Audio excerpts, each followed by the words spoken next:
এবছর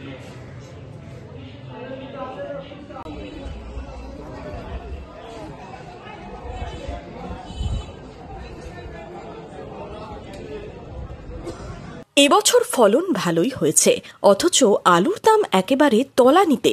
শীতের নতুন আলুর চাহিদা বরাবরের মতোই থাকলেও দাম কমেছে এক ধাক্কায়। একদিকে চাষিদের আক্ষেপ, আলু বিক্রি করে চাষের খরচের অর্ধেকই উঠছে না। অন্যদিকে মুখ ভার পাইকারি ব্যবসায়ীদেরও। 2000 থেকে নেমে একেবারে 250-এ ভালো আলুর দাম। শীতের বিদায় বেলায় আলুর দামে এত পতন।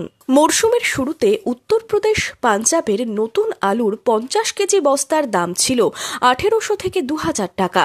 এখন লোকাল ভালো আলু 50 কেজির দাম 300 টাকা, 19-20 হলে 250 টাকা। এতটা তফাৎ কেন?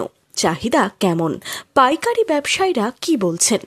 আলু বাজার খুবই খারাপ, চাষিদের সেরকম পয়সা হচ্ছে না। যা দাম চাষিদের ওখানে, এখানে এসে সেরকম পয়সা টয়সা হচ্ছে না। ওরা বলছে যে আমাদের প্রচণ্ড লস হচ্ছে। বাইরে কাছে যখন ইউপি, পাঞ্জাব যে মালগুলো আসতো বাইরে থেকে আমাদের এখানে নতুন আলু, তখন 1800, 1900, 2000 টাকা এমনিও গিয়েছে।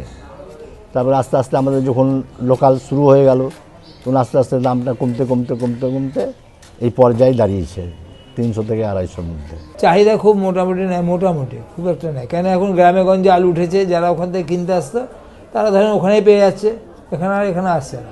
ঈশ্বর টাইমে তো ওখানে আস্তে আস্তে চাহিদাটা হয়। ধরেন যেটা বিক্রি হচ্ছে না, ধরেন পড়ে আছে আলুটা, এর তো রংটা খারাপ হবে, এটা তো কাঁচা আলু। আমাদের ফলনটা একটু বেশি হয়েছে, সেই কারণেই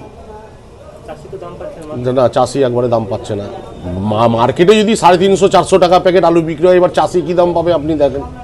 এখান থেকে 50 টাকা গাড়ি ভাড়া আছে ধরেন, তারপরে প্যাকেট আছে, লেবার খরচ আছে, চাষির ওখানে দাম 200 টাকা ধরলেন। খুচরো ব্যবসায়ীরা কি বলছেন? কেমন চলছে বেচা কেনা? এখনকার আলুর বাজার একেবারেই লোই বলা যায়, মানে চাষিরা এখন আর পয়সা পাচ্ছে না। ঠিক আছে, এখন আমরা আলু কিনছি ম্যাক্সিমাম বাজারে 400 টাকা ব্যাগ, মানে 8 টাকা আলু কিনছি। এবার 8 টাকা যদি আলু কিনে থাকি, তারপরে চাষিরা এখন মরতে পারে 5 টাকা দাম পাচ্ছে। চাষিদের হাল খুবই খারাপ। আলুর মোটামুটি চাহিদা আছে। আমাদের তো যা বিক্রি আগা করে পুরনো 35-35 টাকা বেশি যা বিক্রি করেছি, এখনও তাই বিক্রি করেছি। নতুন আলুর কিলো একদিন যদি বাসি হয়ে যায় আলুটা, ওই আলুটার দাম প্রায় 25-50-60 টাকা বস্তায় কম। ওই আলুটাকে আমরা 10 টাকা করে বিক্রি করেছি, আর যেটা টাটকা আলু ওইটাকে 12 টাকা করে বেশি। ব্যবসায়ীরা বলছেন অফুরন্ত ফলন, তাই চাহিদা কম, দামও কম। এই আলুই কোল্ড স্টোরে গেলে ঘুরবে বাজার। বহরমপুর থেকে শুভরাজ সরকারের রিপোর্ট, ইমাজিন কমিউনিটি মিডিয়া।